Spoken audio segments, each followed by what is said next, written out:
Boa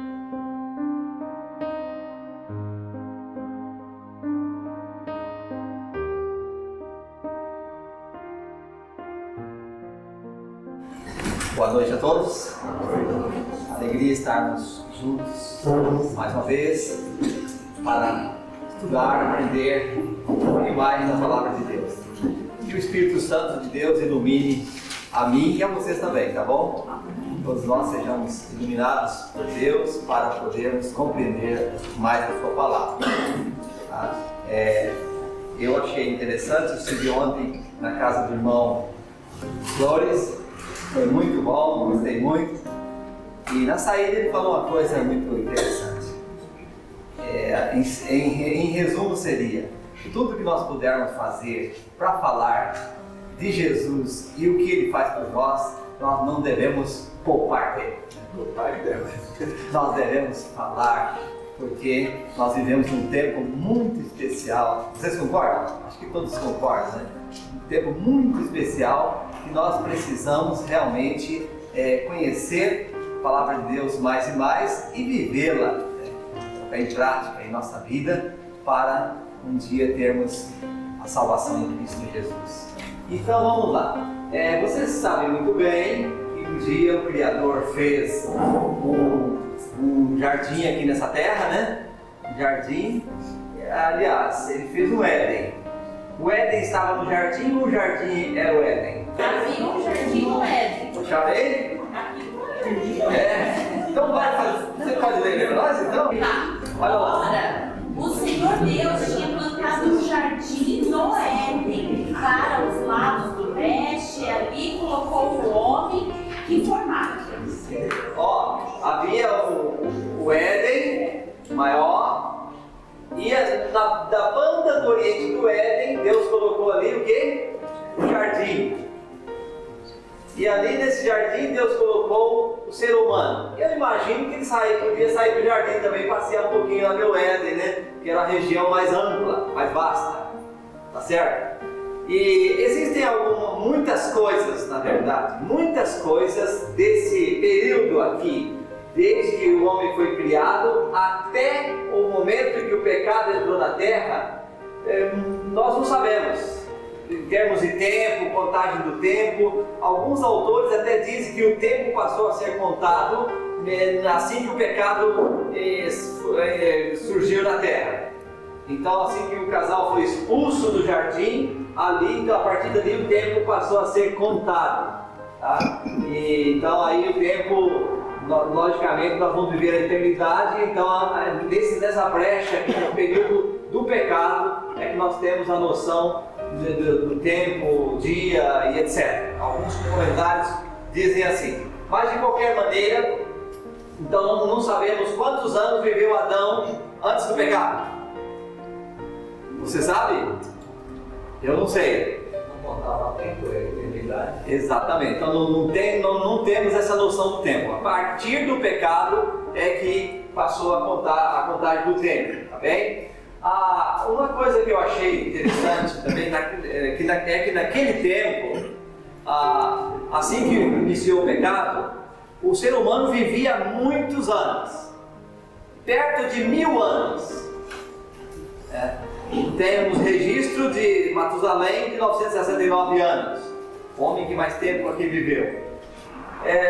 Por que isto? Como eles conseguiram assim, uma longevidade tão grande?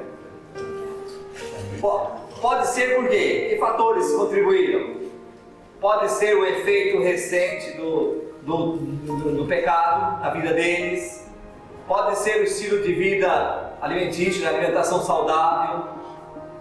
Existem outros fatores. Eu creio na providência divina. Além desses fatores que eu citei, existem muitos outros, mas eu creio em um outro também. É que naquele tempo a escrita ainda não existia. Tá certo? Então, como se preservava o conhecimento? Através das gerações, os pais passando para os filhos, ia passando conhecimento. E assim, Adão viveu 930 anos, o Matusalém conheceu Adão e viveu 242 anos com Adão e pôde passar o conhecimento para as gerações seguintes, para os filhos de Noé, por sinal, porque Matusalém viveu até o ano, eu estou aqui resumindo, porque não é isso a linha central, não é essa aqui a linha central. Então, daí Matusalém viveu até o ano do dilúvio, viveu 100 anos com os filhos de Noé, aí conseguiu passar o conhecimento para eles, e aí depois aí, em torno de 400 anos depois do dilúvio, Abraão nasceu, e Abraão conheceu Sem, deve ter conhecido, porque era da linhagem de Sem. Então alguns comentários dizem que eles se conheceram, e então Abraão recebeu o conhecimento de Sem, e Sem tinha recebido Matusalém, e Matusalém tinha conhecimento de Adão, viveu com Adão. Então o conhecimento passou de forma assim, bem próxima de um para o outro, né? E naquele tempo eles tinham forte memória. Hoje, como dizia o professor de grego, se mexer com a cabeça, sai tudo que tem dentro, né? Então, naquele tempo não, eles tinham forte memória, e eram capazes de ouvir, reter e transmitir de forma intacta para as gerações seguintes. Vocês estão entendendo? Então, de forma intacta. E aqui nós vemos agora, em torno da entrada do pecado até o dilúvio, deu em torno de 1656 anos. Essa é uma cronologia, existem outras que diferenciam um pouquinho, mas aqui existe uma cronologia dando esse período, 1656 anos. Tá? Então, o conhecimento daqui veio de Adão, logicamente ele foi passando para Adão, depois vieram os filhos, né? Caim e Abel, depois Sete, Enos, Quenão, Aleleu, Jared, Enoque, Matusalém, né? Lameque, e Noé. Então chegou aqui em Noé. Depois desse período, aí nós vamos seguir agora para frente, como eu já mencionei. De Noé até Abraão, nós temos aqui 400 anos. Vamos colocar Abraão aqui para facilitar o nosso processo. Então aqui está Noé. O problema todo é que nem todos podem ver, né, que eu estou na frente. Tá. De Noé até Abraão tem um período de em torno de 400 anos. Ok? Nesse período aqui, então o conhecimento foi fácil, que passou de Sem até Abraão. Eles se conheceram, o conhecimento foi preservado facilmente. Lembra que não tinha Bíblia naquele tempo, nem livros. Então, dessa forma chegou o conhecimento aqui facilmente. De Abraão até Moisés, passou um período aqui em torno de 400 anos também, em torno disso. A escrita surgiu por aqui, ó. Tá? Aqui surgiu a escrita. Entre Abraão e Moisés. Aí já dizem que os cananeus inventaram, os semitas divulgaram, e outros falam que foi inverso, mas de qualquer forma, aqui já começaram a desenvolver a escrita. Tudo diferente, os hieróglifos que se chamavam, né? Tudo em símbolo. Queria escrever a letra A, eles faziam a cabeça de um boi. Letra, por exemplo, M, a ondas d'água. N, uma cobra. E aí tinha mais de 2.400 símbolos. E aí com o tempo conseguiram juntar e formar 22 símbolos, formando então as letras hebraicas, né? Resumindo, ficou mais prático com o tempo. Em Moisés, ele já agora aprendeu aí em torno de 5 métodos ou 5 estilos de escrita. E ele então, agora sabendo escrever, Deus vem do céu e coloca na mão dele o quê? A sua própria lei, mandamentos.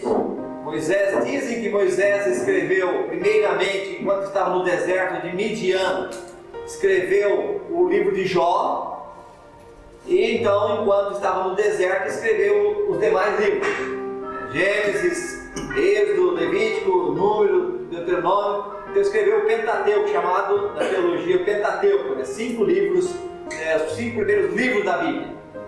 E agora eu quero começar com vocês o que deu, para mostrar como Deus agora direcionou o seu povo. Porque nós estamos na terra assim como eles estavam também, todo ser humano passa pela terra com um propósito. Às vezes nós nem sabemos do propósito, alguns nem sabem, mas Deus tem um propósito para conosco. E Ele então veio do céu e colocou a sua lei na mão de Moisés, colocou os seus escritos, né, a palavra de Deus, os ensinos. Na verdade, o povo ali no tempo de Moisés estava há quase 400 anos como escravo e etc. Então muitas coisas aquele povo tinha perdido, muitas coisas boas, muitas orientações de Deus se dispersaram. E Deus deu então mais de 400 leis. E entre as leis que Deus deu, a mais importante foi a lei moral. Os 10 mandamentos, todas eram relevantes. Tinha lei de saúde, lei da terra, lei da família, casamento. Tinha muitas e muitas leis, em torno de 400. Dessas tinha a lei moral, que foi escrita então, que Deus escreveu com o seu próprio dedo.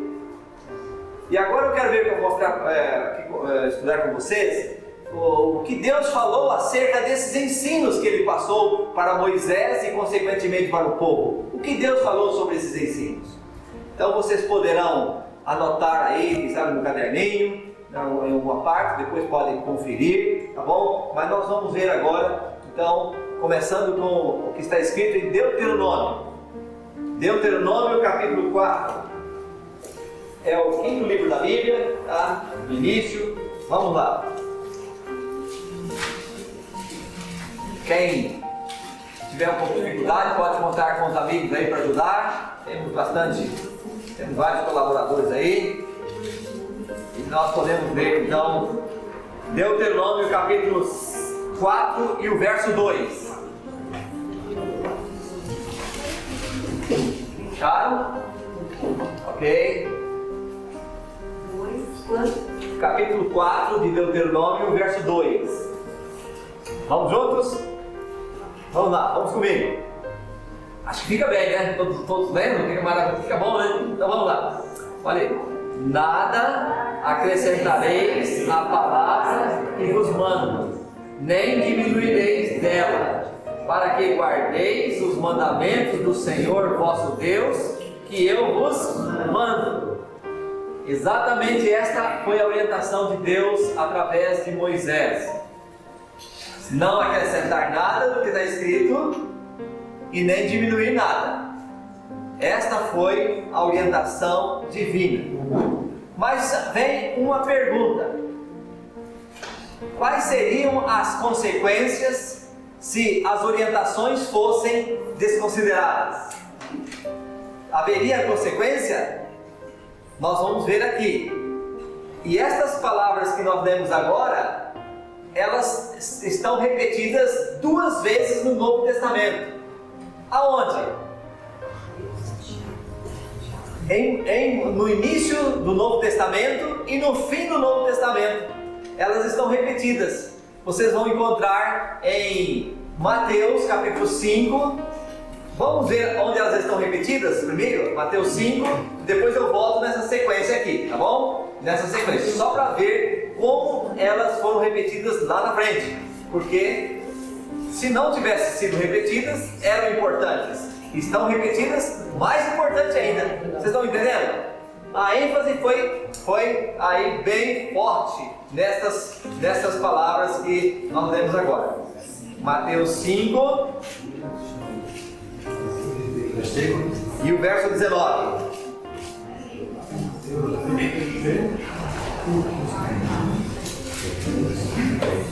Mateus 5, 19. Juntos? Pronto?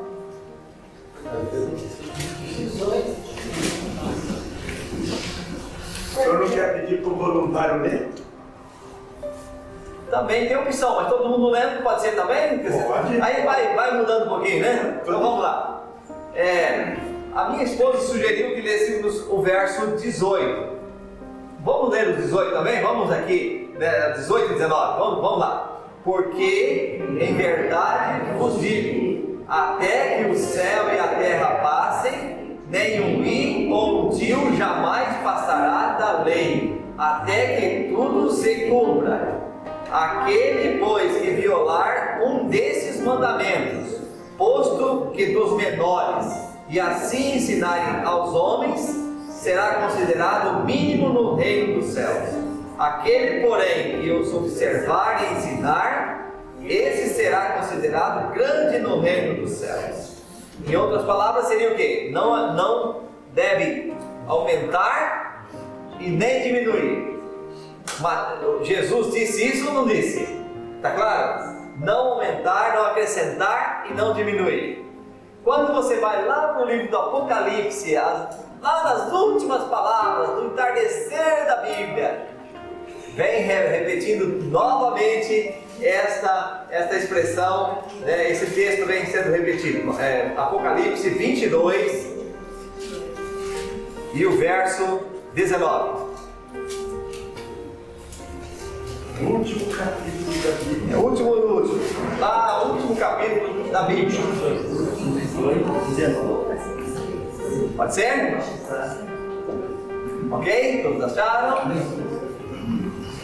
Apocalipse 22, verso 19.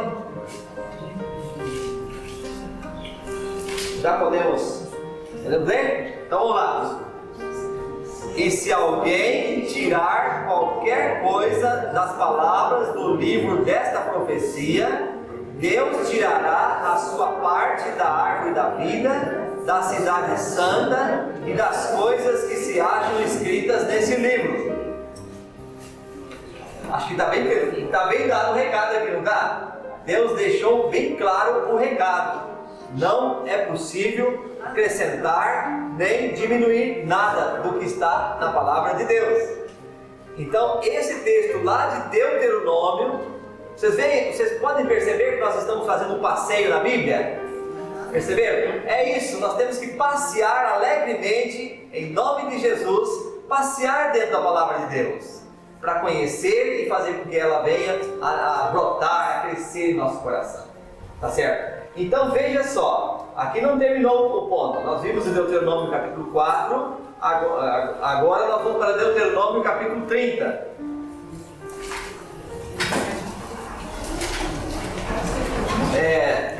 Capítulo 28 e o verso 1. Capítulo 28 e o verso 1 é o próximo texto.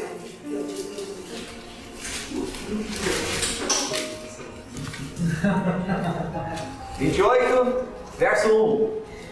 Estão bem? Estou vendo que o pessoal está rapidinho aí, muito bom. 28, capítulo 28 de Deuteronômio e o verso 1. Vamos juntos? Vamos lá. Se atentamente ouvires a voz do Senhor teu Deus, tendo cuidado de guardar todos os seus mandamentos que hoje te ordeno, o Senhor teu Deus te exaltará sobre todas as nações da terra. Amém? Amém. Amém. Mas tem aqui um condicional. Tem um se, não tem? Qual é esse se? Se o quê? Se guardar. Se obedecer. Você entendeu? Então Deus coloca esse ponto, né? Se fizer isso, tem a bênção. Sempre é assim. A história do povo de Deus, inclusive no passado, registra isso. É que aquele povo, quando está na bênção, na bonança, às vezes esquece de Deus e vai para a rebelião. Quando chega na rebelião, vai para o castigo. Aí quando sofre no castigo, aí vem para o arrependimento. Quando se arrepende, aí vem para a bonança. É o ciclo. É o ciclo. Então Deus quer que nós estejamos sempre no arrependimento, na obediência a Ele. Porque Ele tem muitas bênçãos para dar para nós. E Ele quer que nós sejamos fiéis a Ele sempre. Não é bonito isso? Muito interessante. Mas a minha pergunta vem agora. Deus pediu para Moisés escrever e dizer para o povo obedecer.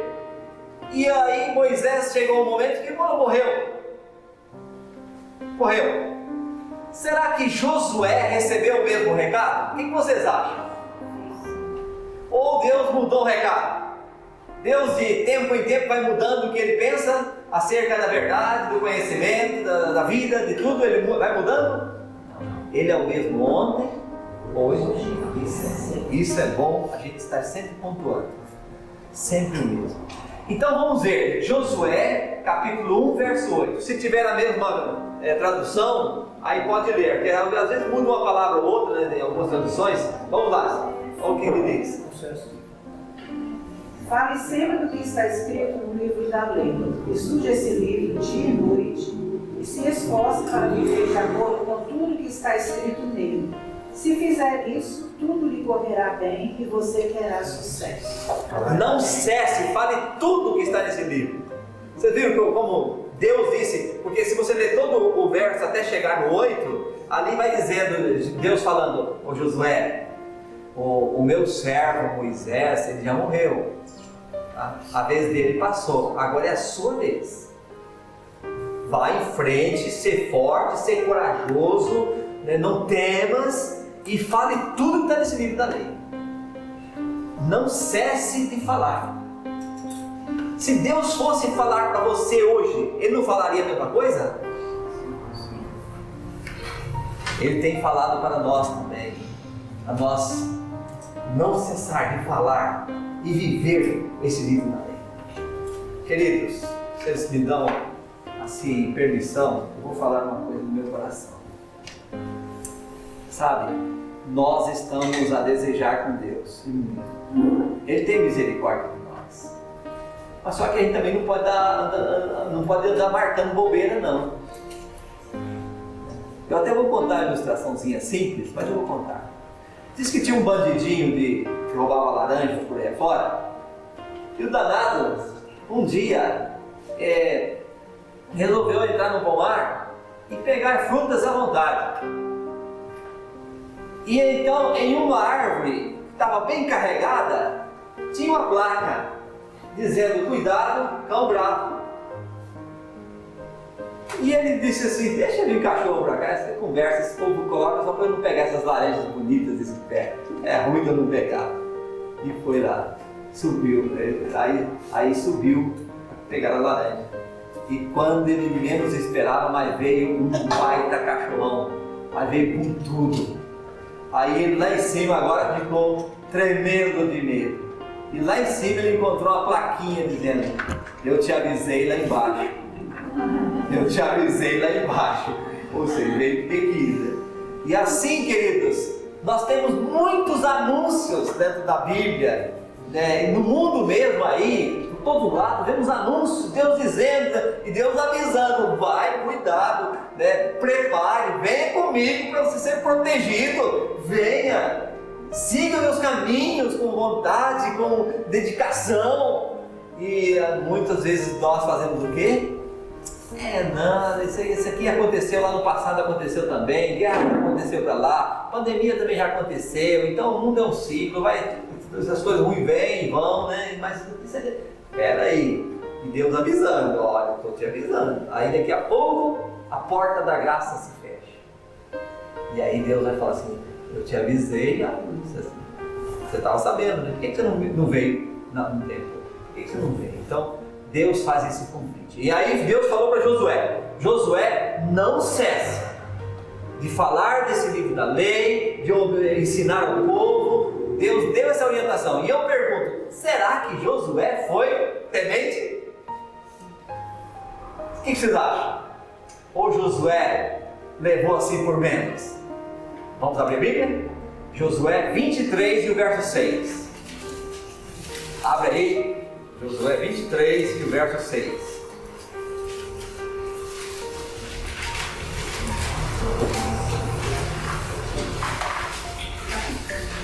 Acharam? Vamos lá? Você tem um celular, né? Não lembro um amigo, mas até tá bem. Tá tranquilo. Vamos lá? Pode ler. Por isso se esforcem a obedecer fielmente a tudo que está escrito no livro da lei de Moisés. Não desprezem nenhuma parte desta lei. Então, aqui são as palavras de quem? De Josué, dizendo para quem? Para o povo. Vocês estão me entendendo? Então Josué chamou o povo e fala: esforçai-vos muito para guardar e cumprir tudo quanto está escrito no livro da lei de Moisés. Guarde tudo, esforcem para isso. Aí então, o tempo foi passando, Josué morreu. E o que o povo fez após a morte de Josué? Pouco tempo depois, o que o povo fez?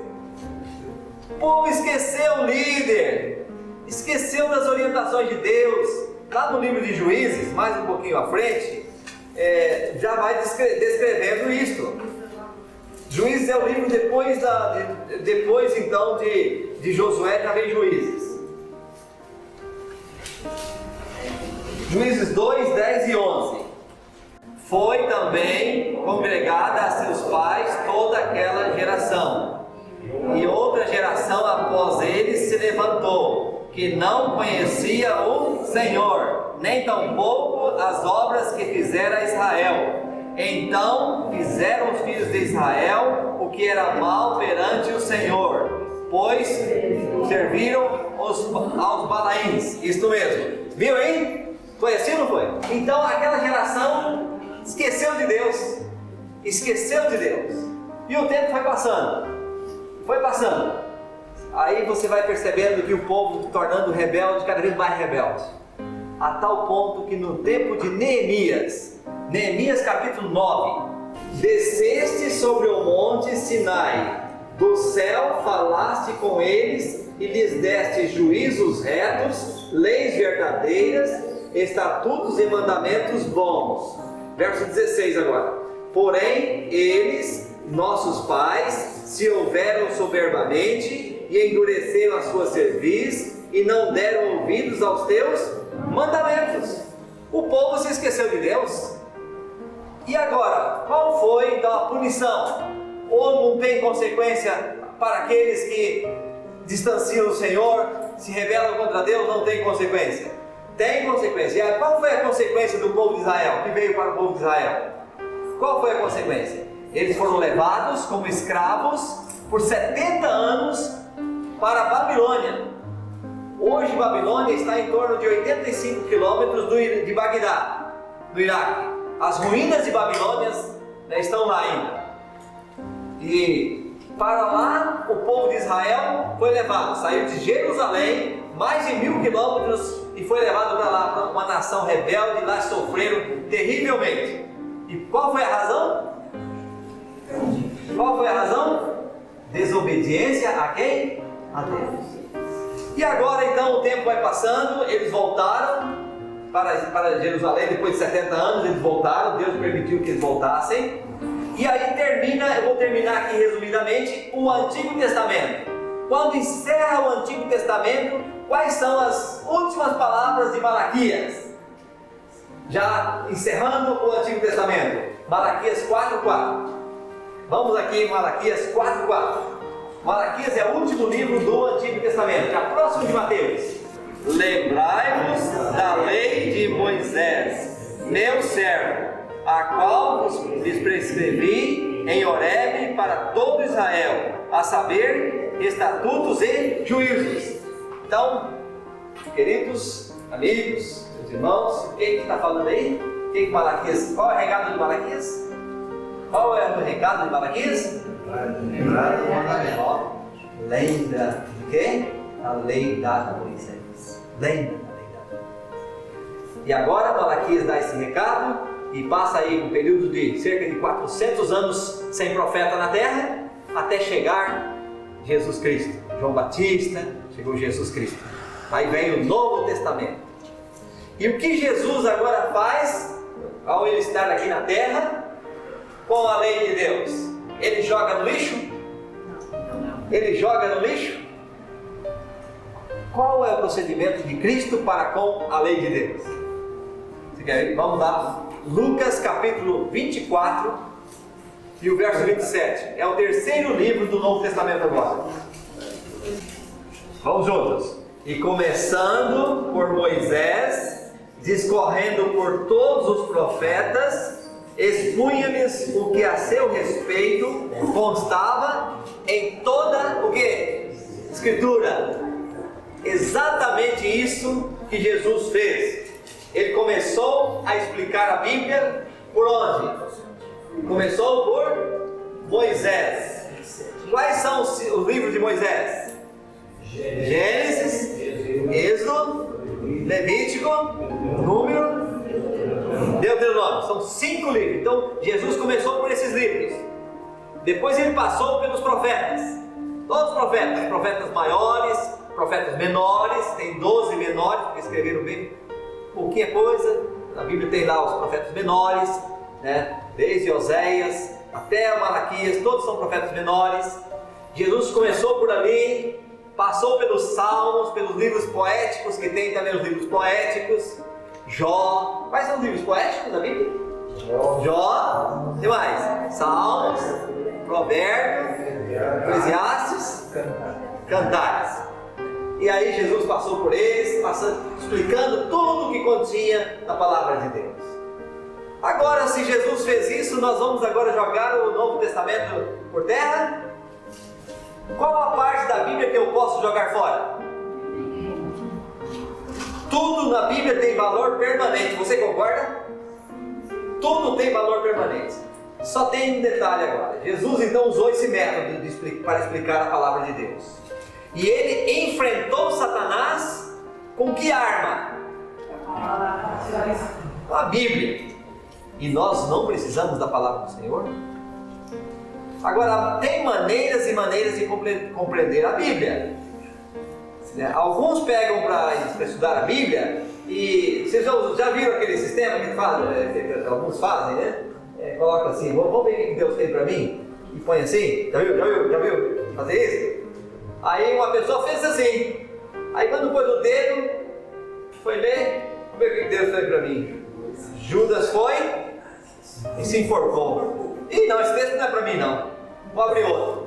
Aí abriu outro, aí quando abriu foi ver, pôs o dedo lá e foi ver, vai e faça o mesmo. E também não dá para mim não, esse texto não é para mim. Aí foi no outro. O que tens para fazer, faça já. Aí, essa é a maneira de compreender a Bíblia? Então, a própria Bíblia menciona no livro de Isaías, um pouco aqui, um pouco ali. É dessa forma que nós estamos estudando. Aí você vai compreendendo um texto mais difícil, você vai ler um outro mais fácil sobre o mesmo assunto. Então, um texto mais fácil lança luz para o mais obscuro. E você consegue entender. Assim dá para compreender a Bíblia. Agora tem alguns detalhes que eu até devo destacar aqui. Como eu já mencionei, Jesus usou a própria palavra para ensinar, para enfrentar o inimigo, etc. Então a palavra de Deus era uma luz poderosa, que dava a direção, e até Jesus usou para mostrar, para ensinar e tudo mais. Ele era perfeito, não precisava de pedir perdão para nada, porque sabia de tudo, era onisciente, etc. Mas Jesus usou a palavra de Deus e disse: examinai, porque vai ter o quê? Através dela? A Bíblia. Examinai. Agora acontece uma coisa. Nos dias de Jesus, tinha um grupo muito ruimzinho, como toda época. Eu não queria ter seguidores como Jesus teve, não. Era muito difícil. Tinha um povo que ia atrás de Jesus, atrás de pão e água, pão e suco. Pão e circo. Eles gostavam muito de pão e circo. Onde tinha pão e circo, eles iam atrás. E aquela multidão atrás. E eles iam atrás de Jesus também, porque sabiam que Jesus ia fazer milagres, ia dar pão também, então ia embora. Tinha um outro grupo que ia porque queria saber mesmo o plano da salvação e queria ser salvo em Jesus. Mas tinha um outro grupo que ia só para condenar Jesus. Era ou não era? Era um grupo dos fariseus. Mas entre os fariseus tinha gente boa. Tinha gente boa entre os fariseus. Tinha gente lá que estava esperando a salvação de Israel através de Jesus. Mas aí a pergunta é: por que existia esse grupo de fariseus? De onde eles vieram? De onde eles vieram? Os fariseus, no tempo do profeta Daniel, depois vocês não precisam aprender, assim, gravar tudo que estou falando, Com o passar do tempo você vai gravando e tem coisas que fazem bem para a história e para fortalecer nossa convicção na palavra de Deus. E sobre esse ponto, aí no tempo do profeta Daniel, que como eu já falei anteriormente, o povo de Israel foi para a Babilônia como escravo, ficou 70 anos lá. Quando o povo voltou, nem todos voltaram, mas quando aqueles que voltaram se firmaram na terra de Israel, eles começaram a imaginar: nós fomos para a escravidão, por quê? Fomos desobedientes. Então nós vamos agora fazer da lei um instrumento de salvação. Vamos guardar essa lei na íntegra. E aí eles começaram, eles foram, por isso que é perigoso. Vocês podem perceber, o cristianismo é perigoso quando você vai por dois extremos. Os nossos amigos e irmãos mais experientes talvez possam até confirmar ou não o que eu vou dizer. Mas os extremos perigosos, fanatismo e liberalismo, são extremos perigosos para o cristianismo, sim ou não? Satanás, quando não consegue pegar num extremo, sendo liberal, não, tudo pode, tudo certo, tá? Se ele não consegue pegar por aqui, ele vai tentar pegar no fanatismo, fanático. E esse grupo, esse povo chamado os fariseus, se tornaram fanáticos. Eles pegaram a lei de Deus, que se chamava Torá, e transformou num código de regras em torno de 613 leis. 613 leis. Era chamada Mishnah. Então, você não pode, por exemplo, andar com 2 lenços no bolso. Você tem um lenço, quer levar um lenço? Se você levar 2 lenços, você está carregando peso e é pecado. Mas você pode carregar um lenço, só pode. Isso no sábado. Falando aqui, descobri. No sábado. No sábado você não pode andar mais de 1000 metros.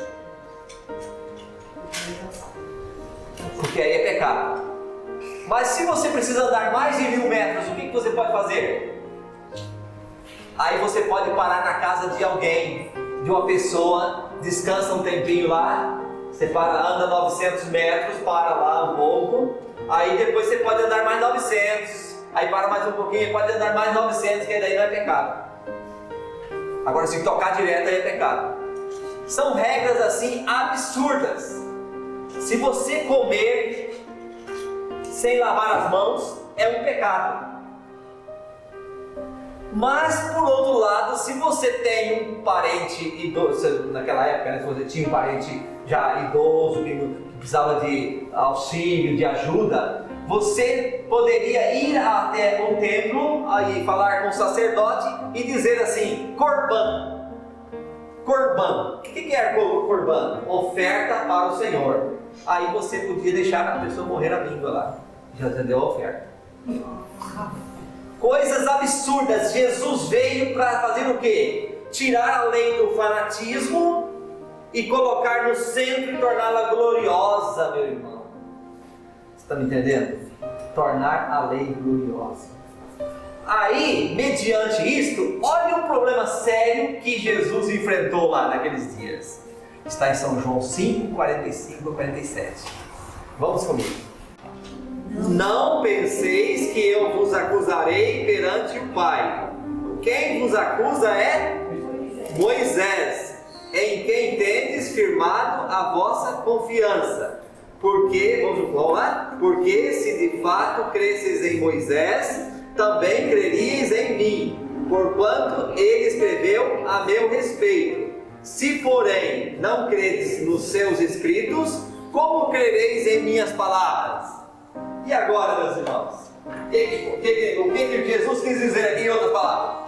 O que Jesus quis dizer? Vamos lá, você me ajuda, pastor Rafael? Mais uma pessoa. Irmão Flores, vem aqui. Eu posso fazer só como ilustração? Pode ficar em pé aqui. O irmão Flores vai representar Moisés. Pode ser, irmão Flores? Aqui está Moisés. Não sei se vou dar conta. Mas você é poderoso, meu irmão. E aqui está representando Jesus. Tá bom? Então, vamos assim. Esse grupo aqui está com Moisés. Fechou? Do meu lado. E esse grupo aqui está com Jesus. bem? Então, agora vem aqui o fariseu. Os fariseus vão chegar e vão olhar para Jesus, em primeiro lugar, e vão dizer assim: Jesus, nós não temos nada a ver contigo. O nosso negócio é Moisés. Queremos com Moisés. Contigo, zero. Esse é o fariseu daquela época. Agora vem o Jesus. O Jesus vem chegando aqui. Os cristãos de hoje. O irmão representa os cristãos de hoje. Então agora vai chegar para Moisés. Cristãos de hoje. Pode ficar por aqui, irmão. Não corre não. Não corre não. O irmão está querendo correr aqui, mas não corre não. Os cristãos, é exatamente isso, irmão. O senhor já entendeu a linguagem. O irmão entendeu já. É porque isso aqui representa muitos cristãos de hoje. E o que os cristãos de hoje dizem para Moisés? Moisés, você já caducou, Moisés. Você não tem mais nada, Moisés. Ó, acabou contigo. O nosso negócio é quem? O nosso negócio é com Jesus. Nós queremos Jesus. Mas nós não queremos nada com Moisés. Não é isso que muitos falam assim? Não é assim que muitos falam?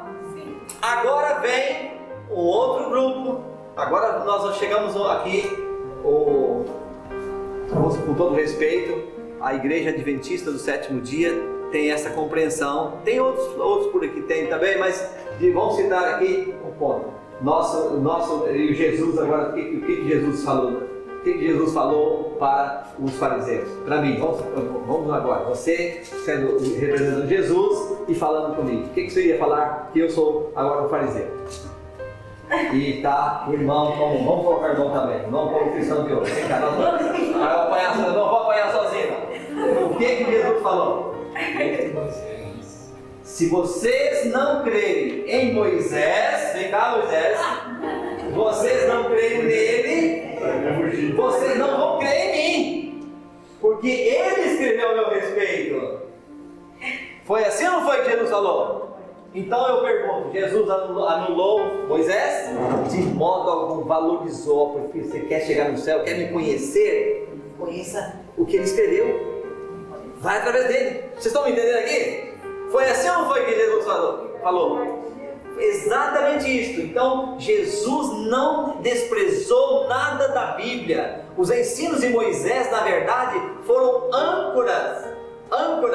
como âncora para os outros escritores. Todos eles, quando ia escrever algo, lembrava lá, Moisés disse assim, então está assim. E agora Jesus chega e diz: espera aí, vocês estão falando para os fariseus, né? Vocês estão me acusando? Não sou eu que acuso, são os escritos dele. Agora é o seguinte, você quer me conhecer? Conheça ele, os ensinos dele. Deu para entender mais ou menos? Sim. Deu para entender? Vocês perceberam que nada da Bíblia Jesus desprezou, desconsiderou? E quem somos nós para fazermos isso? Então, se nós queremos conhecer de Moisés, nós temos que conhecer queremos conhecer de Cristo, temos que conhecer de quem? Moisés. De Moisés. Como é que é, irmã? Falando de conhecer desde o início. Desde o início, desde que Moisés escreveu, porque o início foi feito através de Moisés. Vocês estão entendendo? Então, por isso que eu digo, alerta, porque estão interpretando a Bíblia como não deve ser interpretada. Estão dizendo que quem guarda os mandamentos está com Moisés, e Moisés não serve mais. Isso aí é verdade? Não. Inclusive chegaram para Paulo e quiseram colocar Paulo na parede. Atos 24:14. Porém, confesso-te que, segundo o caminho a que chamam seita, assim eu sirvo ao Deus de nossos pais, acreditando em tudo as coisas que estejam de acordo com a lei e nos escritos dos profetas. Perfeitamente. Então, é exatamente isso que Paulo falou. Vocês estão me chamando seita? Para mim é até um orgulho. Uma coisa eu digo: nesse caminho que vocês chamam seita, eu sirvo o Deus de nossos pais, acreditando em tudo que está escrito na lei e nos profetas. Pronto, fechou agora. Vocês estão entendendo? Então, quando me chamam de seita, porque quando me chamam de seita querem ofender, porque seita é um povo que segue um líder e até morre por um líder. Então, nós seguimos tudo que está escrito na lei e nos profetas. O resto é detalhe. Nós temos que ser fiéis a isso, na lei e nos profetas. Mas aí vem um outro detalhe. O irmão Flores aqui fez uma sugestão e eu volto a bater na tecla, né? Nós já mencionamos em São João 5,39, né? Um texto muito conhecido que Jesus disse: examinais o quê? As Escrituras. É toda a Escritura, não é parte, né? Toda. Porque julgais ter ela o quê? A vida eterna. E são elas que De mim testificam. testificam de Jesus. Agora vem um detalhe. Nós precisamos da lei de Deus para alguma coisa? Nós precisamos da lei de Deus para alguma coisa? Precisa? Eu vi algumas cabeças fazendo assim. Então eu vou fazer outra pergunta. Quando a lei de Deus serviu como instrumento de salvação?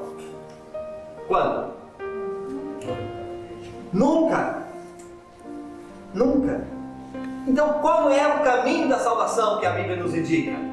Efésios 2, 8 a 10. Porque pela graça sois salvos, mediante a fé. Isto não vem de vós, é dom de Deus, não de obras para que ninguém se glorie, pois somos feitura dele, criados em Cristo Jesus para boas obras, as quais Deus de antemão preparou para que andássemos nelas. Muito bem, então o texto está dizendo, repetindo, de que maneira nós somos salvos? Porque pela graça sois salvos. Mediante o quê? A fé. Isso não vem de nós. É dom de quem? De Deus. Não vem de obras nenhuma. Obras, eu posso arrumar aqui, atravessar Curitiba de carro, colocar caminhões de mercadoria para dar para os pobres. Atravessando Curitiba. Todos os caminhões lotados, todos para dar para alguém. Quanto isso vai me dar de mérito para a salvação? Zero. Nada. Por quê? A salvação é de que forma? Pela graça. Aí depois o verso 10 fala o quê? Aí fala assim: pois somos feituras dele, criados em Cristo Jesus, para quê? Para as boas obras. Então eu pergunto, eu faço as boas obras para ser salvo ou porque fui salvo? Porque fui salvo. Esse é o caminho. Esse é o caminho. Agora, a lei de Deus. Se eu não obedeço à lei de Deus, o que eu estou dizendo para Deus? Minha querida esposa está aqui, veio, gosta também de participar, está comigo, eu vou fazer uma ilustração aqui, tá? Vamos imaginar que eu sempre digo para ela, não vou imaginar não, é sério, que eu a amo, mas chega um determinado momento, uma noite, uma madrugada, lá ela está sentindo muita dor e ela pede que eu vá à farmácia comprar um remédio. E eu simplesmente digo, deixa o dia amanhecer, eu estou cansado demais, eu vou dormir. E eu viro de lá e vou dormir. Eu estaria revelando algum sentimento de amor para com ela? Amor na prática. E é isso que Jesus fala, o resto é conversa. E na prática do amor é a obediência. Se você me ama, por isso que Jesus disse, se você me ama, guarda os meus mandamentos. Então, agora vem um detalhe, você sabe por que Jesus morreu na cruz? Nós vimos aqui um passo redentivo, legal, muito bom. Mas por que Jesus foi parar na cruz? É porque tinha uma lei que tinha que ser obedecida e o homem não conseguiria obedecer. O Satanás acusou Jesus, foi exatamente nesse ponto. A lei é injusta, a lei não dá para ser obedecida. E Jesus disse, eu vou lá e eu então vou obedecer como ser humano. E Satanás dizia, se vier aqui na terra, qualquer um que chegar a pisar na terra vai ser contaminado. Eu vou contaminar e o pecado vai entrar dentro dele. E Jesus falou assim, então eu vou porque eu quero resgatar meus filhos. Eu vou mostrar que é possível, sim. E ele veio e caminhou pelo caminho da obediência. Então a lei, o que é a lei de Deus? O que é pecado, digo melhor? Pecado é transgressão de quê? Da lei de Deus. Então vamos aqui para uma outra ilustração e eu estou chegando no finalzinho. Eu precisaria de 5 pessoas, né? Será que eu consigo? 5 pessoas aqui na frente? Consigo. Quem quer vir aqui à frente? Quem quer vir? Voluntários? Vem, vamos lá. Vamos lá. 5 pessoas. Todos bonitos aí, bem rapidinho. Todos bonitos e ninguém fica fora. Tem aqui quantos? Mulher também. Pode vir. Não precisa falar nada não, tá? Pode vir aqui, mas não precisa falar nada não. É só para ficar de pé aqui. Irmão, você vai representar o pregador. Tá? Você representa o pregador. Você, irmã, representa o Evangelho. Ok? O Evangelho. E você vai representar a igreja. A irmã representa Jesus. Faltam 2 pessoas. Pode vir. Pode vir. Você vem também? Mais um. Isso. A irmã representa a graça. A graça. E eu preciso de mais um para representar a lei. Pode ser você? Ela vai representar a lei. Muito bem. Então nós vamos aqui. Temos o pregador. Bem, vamos lá. O pregador vai pregar o quê? O Evangelho. Certo? O pregador prega o Evangelho. E esse Evangelho leva as pessoas para onde? Para a igreja, arrependimento, para seguir a Deus. Quem está aqui? Certo? Pode estar aqui. Minha esposa está tentando ficar mais didático ainda. Então vamos lá. Aqui é o pregador, ó. Só para vocês não esquecerem, tá? Pregador, só segurar aqui. Aqui está o Evangelho. Tá bom, irmão? O Evangelho. Se tivesse de tamanho maior, seria melhor. Aqui está a igreja, pode escrever o próximo. Próximo Jesus. E vamos lá. Agora vem a graça e vem a lei. Está bem pequeno, mas só para ilustrar. Vamos lá. Então, repetindo aqui. Quem é esse aqui? Pregador. Ele vai pregar com entusiasmo. Mas ele tem que pregar alguma coisa. O que ele vai pregar? O Evangelho. O Evangelho é o quê? É o poder de Deus, né? Ele vai pregar o Evangelho. Vai pregar o Evangelho. E aí não, leva para a igreja. Aí vai levar para a igreja. Aí a igreja vai receber então esse pregador que pregou o Evangelho. Mas esse Evangelho fala de quem? Jesus Cristo. Então fala de Jesus Cristo. A figura de Jesus está aqui, centro, é o centro. E agora Jesus oferece o quê? A graça. Né? Oferece a graça. E a graça então ela é oferecida por quê? Pela lei. Porque tem uma lei que aponta que a pessoa é pecadora. Ela é pecadora, você é pecador, não é pecador? Quem é que mostra que você é pecador? É a lei? Então a lei é necessária, não é não? Ok, mas então vamos fazer o seguinte. Nós não queremos mais saber da lei. Que pena, né? Não queremos mais saber da lei. A lei não dá mais para nós, né? Tudo agora é sem lei, então não queremos mais a lei. Se tirar a lei, vai ter graça? Nós vamos enxergar, para que graça? A pergunta é, para que graça? A pessoa fala, não, nós vamos só pela graça. Mas por que ter graça? É porque é transgressor da lei. Mas se tira a lei, então não vê a graça. Agora, se não tem a graça, para que ter Jesus? Para que ter Jesus? Jesus, ele vai oferecer a graça porque o pecador está ali precisando. A lei está mostrando que ele é pecador. Você está me entendendo? Você está entendendo aqui a sequência? E se você tira, então, voltando, se você tira a lei, consequentemente vai ter que tirar a graça, consequentemente vai tirar Jesus, sai de lado, sai de cena. E para que igreja? Para que igreja? Para que evangelho? E o pregador vai pregar o quê? Você está me entendendo? Então tudo tudo tem função, tem uma sincronia, tudo é necessário, todo o processo é necessário. Jesus é o centro, mas ele, o pregador, fala do Evangelho, que o Evangelho é o poder de Deus, que transforma Jesus, mas esse Jesus está oferecendo algo. O Jesus que não oferece algo não é o Jesus da Bíblia.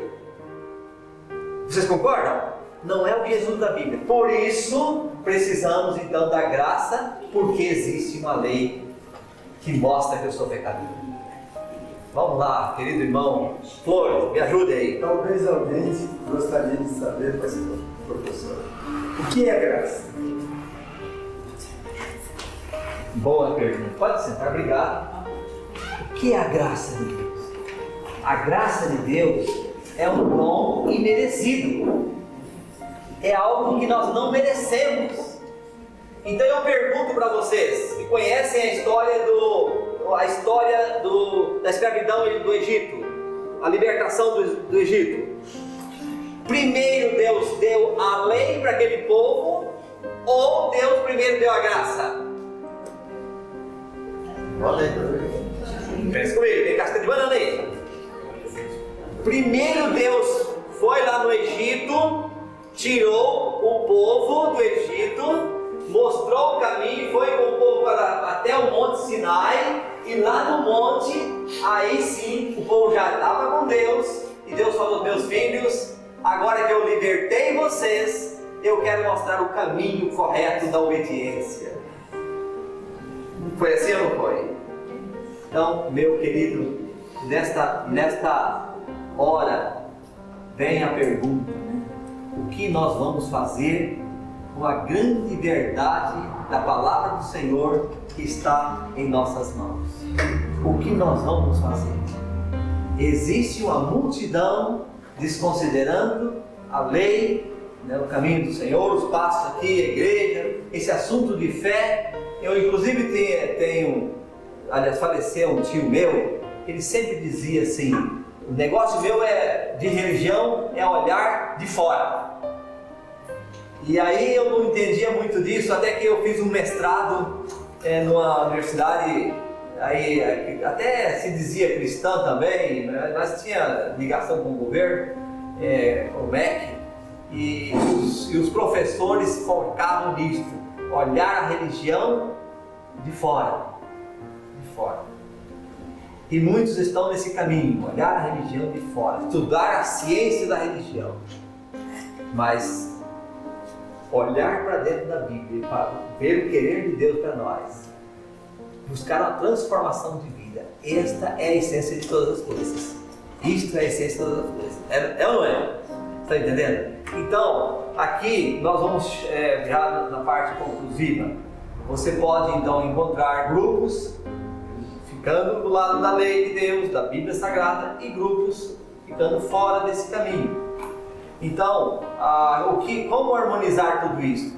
O apóstolo São Paulo harmonizou. Nós precisamos da graça de Jesus para podermos andar no caminho dele e fazer a obra dele. Ficou fácil, não ficou? Ficou fácil o que Jesus nos ensinou. Até aqui, alguma pergunta? Porque na próxima aula, se Deus quiser, nós iremos tratar das 7 igrejas que o Apocalipse menciona. Tá? Nós vamos tratar delas. Mas até aqui o que nós apresentamos. Há alguma dúvida? Querem fazer uma pergunta? Pode ficar à vontade. Alguns dizem assim: se não tem pergunta é porque entendeu tudo ou não entendeu nada, né? Mas eu creio que vocês entenderam, porque vocês participaram e eu vi a reação de vocês, tá bom? Então nós encerramos essa parte e eu agora gostaria de seguir com o tema que o estudo, só recapitular rapidamente, porque vocês já responderam em casa certamente, a maioria já respondeu, o livrinho, e esse livrinho é muito útil e necessário, e nós vamos aqui apenas nas respostas, tá bom? E eu vou falar das respostas do livrinho, tá bom? Onde o mal começou? O pastor Rafael vai ler o texto, hein? O texto está em Apocalipse 12, 7 a 10. Diz assim: E houve batalha no céu. Miguel e seus anjos batalhavam contra o dragão, e batalhavam o dragão e seus anjos, mas não prevaleceram, nem mais se achou lugar para eles no céu. E foi precipitado o grande dragão, a antiga serpente, chamado o Diabo e Satanás, que engana todo o mundo. Ele foi precipitado na terra e os seus anjos foram lançados com ele. E ouvi uma grande voz no céu que dizia: agora é chegada a salvação e a força e o reino de nosso Deus e o poder de seu Cristo, porque já o acusador dos nossos irmãos é derrubado, o qual diante do nosso Deus os acusava dia e de noite. Perfeitamente. Então, como você pode ver no texto, está mostrando que onde começou o mal? No céu. Então, só resumindo aqui, Deus criou os anjos do céu antes de criar essa terra, antes de criar o ser humano, e Deus colocou um ponto de prova, tá bem? Colocou um ponto de prova para os anjos. Há comentários que dizem que Deus colocou como ponto de prova a presença de Jesus entre os anjos. E depois de um tempo, Deus chamou os anjos e disse: aqui está alguém que é semelhante a mim e deve ser adorado. E aí então, muitos anjos adoraram a Jesus, mas Lúcifer, que era o chefe dos anjos, não entrou nessa. Não adorou, começou a criar em seu coração o orgulho. Ele era muito belo e começou o orgulho a brotar, começou a questionar a lei de Deus, que não era justa, e assim foi espalhando a rebeldia no céu, até que em um momento teve que ser expulso o mal do céu.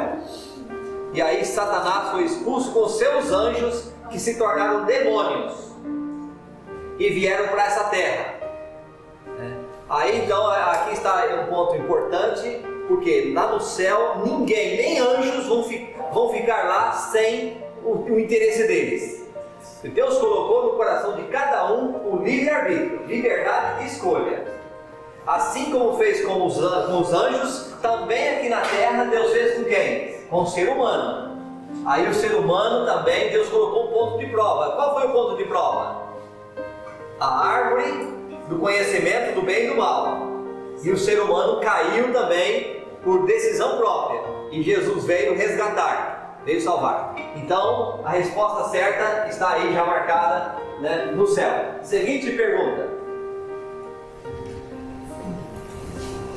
quem originou o pecado? Talvez com quem originou o pecado. Seria mais próprio, né? Com quem? Aí eu já dei a resposta também, nós nem vamos ler. No livro de Ezequiel fala que foi, né, através de um anjo exaltado. O anjo Lúcifer era o seu nome e era o chefe dos anjos lá no céu, do regente do coro celestial, e ele então permitiu que o mal brotasse em seu coração. Alguns questionam, mas Deus não sabia disso? Por que Deus permitiu? Deus permitiu. Quem criou o mal? Isaías 45:7 fala que o próprio Deus criou o mal. Mas Deus não colocou o mal no coração de ninguém. Deus disse: o mal existe. Se você quer ir por esse caminho, tem essa opção. Mas eu prefiro que vocês fiquem no caminho do bem. E então o Satanás, depois do ser humano, tomou a decisão de ir para o caminho do mal, mas foi decisão própria. E Deus sempre falou: venha. Por que Deus fez isso? A coisa mais bonita que Deus fez foi colocar o livre-arbítrio para nós. Foi ou não foi? A liberdade de escolha. Porque ninguém vai chegar no céu e dizer: eita, eu não queria vir para esse lugar. Não, você vai para lá porque você quer ir. E você vai ficar fora porque você quer também. A pessoa toma a decisão, entendeu? Entendido aqui? Então, um anjo exaltado. Foi com o anjo exaltado que iniciou o mal. Seguinte pergunta: o que Deus estabeleceu para preservar o livre-arbítrio da humanidade? Aí foi o que eu falei, foi o ponto de prova. Deus então colocou no meio do jardim a árvore do conhecimento do bem e do mal.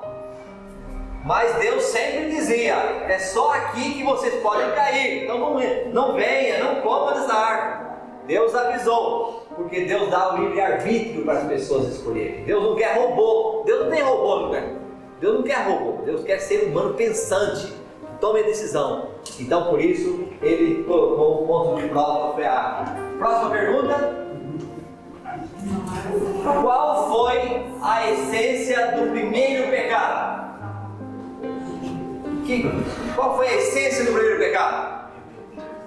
A essência foi o distanciamento de Deus, a rebeldia, a autossuficiência, de seguir o caminho que não deveria, não obedeceu, tá certo? Então, rebeldia.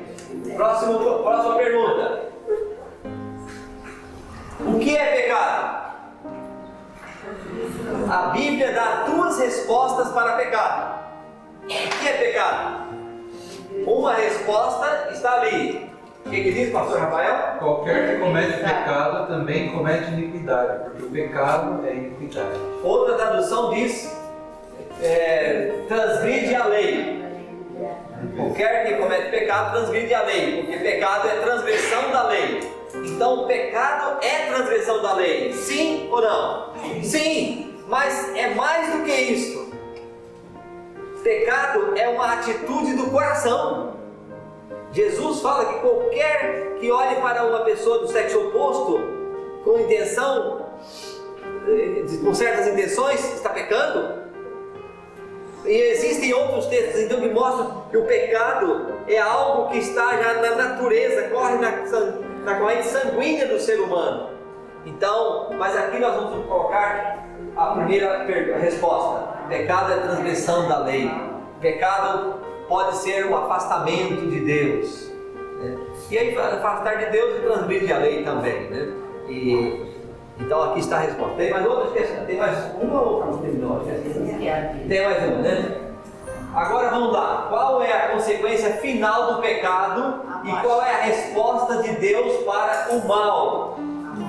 Então você recebe depois de um mês de trabalho o quê? O seu salário. Então aqui nessa terra você recebe o quê? Em resultado da sua vida que você viveu. Qual é o resultado que você tem de tudo? É a morte. Final, parte final, morte. Mas o dom gratuito de Deus, agora vem aí. Vida eterna. É o quê? A vida eterna. Né? A vida eterna. O dom gratuito de Deus é a vida eterna. Então é isso que Jesus oferece para todos nós. Viu? Ok? Alguma pergunta? Tudo certo? Vamos mandar? Acho que agora. Acho que é o último, né? Foi o último, né? Foi a última, exatamente.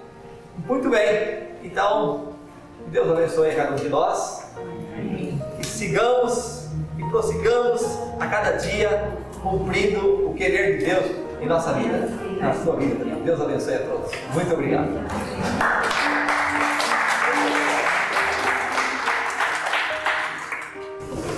Vamos orar?